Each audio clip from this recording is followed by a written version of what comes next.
O'sha kuni mening katta qizim dunyoga kelgan kun edi. Men nihoyatda baxtli edim. Kasalxonada yurardim, ammo koridordan o'tayotganimda yig'layotgan bir erkakni ko'rib qoldim. Bu meni ta'sirlantirdi. Yoniga bordim va nima bo'lganini so'radim. Uning javobi yuragimni ezdi. U aytdiki, qizi o'lim bilan kurashyapti, yuragi ishlamayapti, ammo u davolanish xarajatlarini to'lay olmaydi.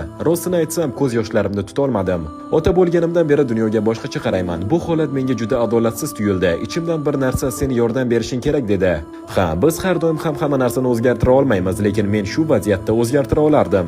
Bu bilan maqtanmoqchi emasman, faqat haqiqatni aytyapman. Men qizaloqning butun davolanish xarajatlarini to'lab berdim, otasining qarzlarini ham yopdim. O'sha kuni biz Yeva ismli 7 yoshli bir qizning hayotini saqlab qoldik. Yana bir ajablanarli narsa, o'sha kuni mening qizim ham dunyoga keldi. Bu tasodif emasdek tuyuldi. Shuning uchun biz ham unga Yeva deb ism qo'ydik. Bu voqea avval kasalxonaga, keyin butun dunyoga tarqaldi. Men har doim faqat yaxshi futbolchi emas, balki yaxshi inson bo'lishga ham harakat qilganman. Agar Ronaldoning qilgan ishi hurmatga sazovor deb hisoblasangiz, kommentariyada bitta u uchun qarsak emojisini qoldirib